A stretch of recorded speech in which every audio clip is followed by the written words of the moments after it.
Imagine walking around one day when you hear about some weirdo who started a church with some animals, but a lot of people are saying it's true. So you just got to check it out yourself.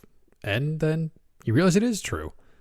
But then you learn that this priest is no stranger to drinking and parties, which is kind of weird for a priest. But you're really taken aback when you hear about the insane miracles he's performed before he even wound up in your small village. Who is this strange man? And what more would he accomplish in his life?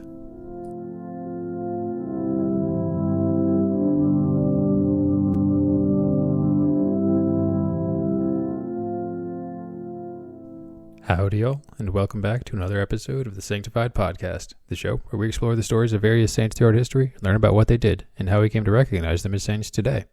Today, we're going to explore the life of Saint Piran, a saint who liked to party and was no stranger to miracles.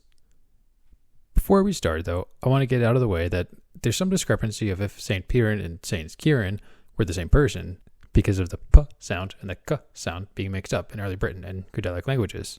From my research, they are likely the same person, or they at least studied together and lived around the same time, so they were very intertwined with each other. Various records from back then seem to mix the two up with what is reportedly attributed to one versus another. So I'm inclined to believe that they were the same person. Little is known about St. Piran's early life, but according to some legends, he could have been born around 280 in Ireland. We can assume his early life was fairly standard, or at the very least not extraordinary, since if it was, we would have records of anything that happened when he was a young man because of the records that we have of his later life. We do know that Piran sought the life of a man of the church and became a priest while he was living in Ireland, which was around the same time that St. Patrick was working in the country as well. So it's possible the two crossed paths. His popularity grew while he was a priest because he was unlike other priests. He didn't really live an ascetic lifestyle. Really, quite the contrary. He was known to like parties and enjoy good food and drink. And maybe that's why he became counselor of King Angus of Munster. Or maybe I have this a little backwards, and while he was counselor of the king, he started fancying that lifestyle. Either way, he was very well liked by King Angus. The king had 7 harpers whose talents were very famous in the land, and the king really loved them. But on one dark and stormy day, the ship that the harpers were sailing on to cross a very treacherous bog, it sank, and all of them died. The king had their harps hung on a tree near the bog in memoriam to them. As the king's priest, Piran knew that he could help, so he did what he had to do. He prayed for 3 days and 3 nights for the harpers' lives, and then on the 4th day, they were revived. It's safe to say the king was pretty excited and shocked at this turn of events. As the years wore on, the king confided his sins in Piran, who offered him penance and ways to redeem himself. But then, one of his sins grew too tempting. King Angus lost his desire for his wife, Queen Isnan, and he wanted to pursue a younger woman in his court. He told Piran as much, and Piran said that, no, you can't do that. Not if you wish to avoid sin and be saved after death. But the king did not want to hear that. He kind of just wanted a yes man. So, acting in his own foolish desire instead of the right way to act, he dumped his wife and sought this other woman. As a result, Piran preached against the king, and that enraged Angus. Angus wanted Piran gone, somewhere that he could never return from. Then an idea dawned on him. He had Piran tied to a large granite millstone, which would have weighed hundreds, if not thousands of pounds, and he rolled the doomed man off a cliff into the sea. To everyone's shock, as soon as the stone hit the waves, Piran's ties were loosened and he was free. But not only that, the stone was floating on the water. Knowing that he couldn't return to land, or else he'd be killed in some other way, he trusted himself to whatever God had in store, and so he stayed on that rock as it floated across the sea, carried by the winds and the waves. Now, there are a few other legends of other miracles that Piran performed while he was still in Ireland. The timeline for these are a little hazy, but these are feeding 10 armies on just a few cows, which basically multiplying food, turning water into wine, turning cold water into warm water, holding fire in his bare hands without getting hurt, making snow fall, and even being able to talk to birds and have them sing. But after being afloat for a couple of days, Piran washed ashore in what would be a northern shore in Cornwall. As soon as he landed, he began preaching and teaching the gospel. He was a priest after all, and he'd already lived through many miracles, so it only seemed to be logical for him to keep praising God and bringing others to him. Though the locals were still pretty keen on their polytheistic gods and druids, Piran didn't give up. He built a church that stands to this day near Perranporth, which is now the oldest Christian church in all of Britain. It's called Saint Piran's Oratory. It actually had been lost for quite a few centuries, but was recently rediscovered in 2014 and was excavated so that people could go check it out. Though it's not too much to look at, it's still really cool that we have this incredible piece of history. Piran lived as a hermit for quite a while, but his congregation did begin to grow pretty slowly. But it wasn't the congregation that you'd expect. Rather, it was made up of a badger, a fox, and a bear.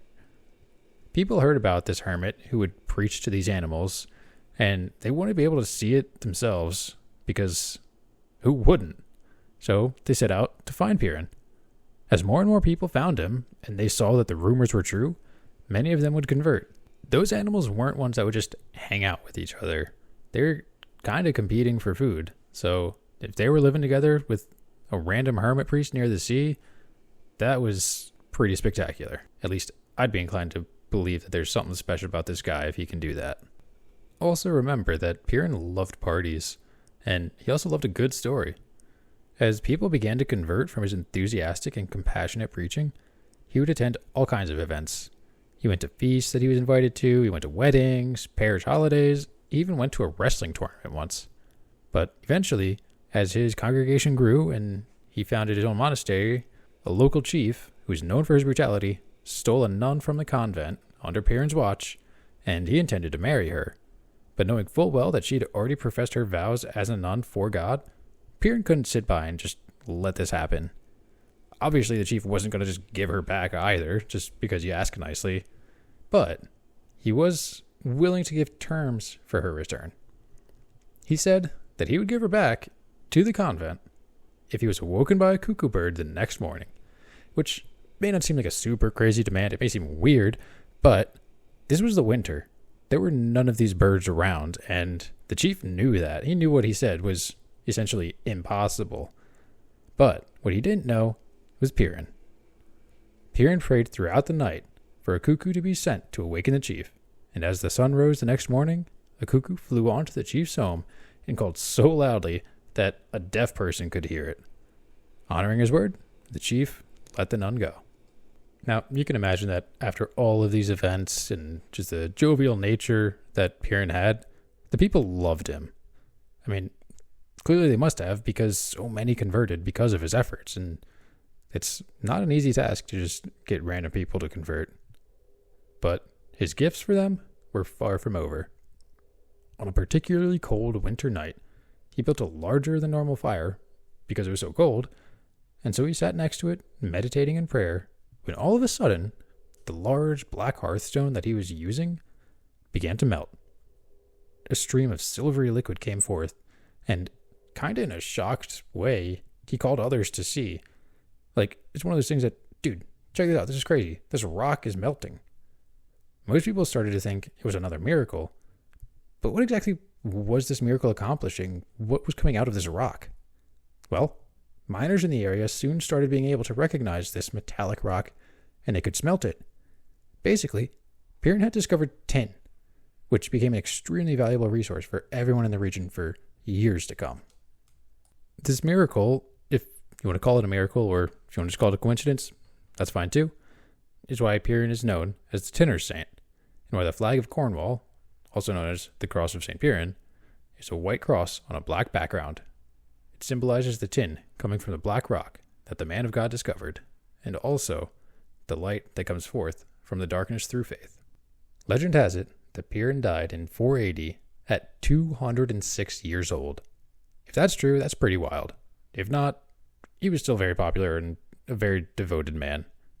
Legend also says that he died because he was drunk and fell down a well.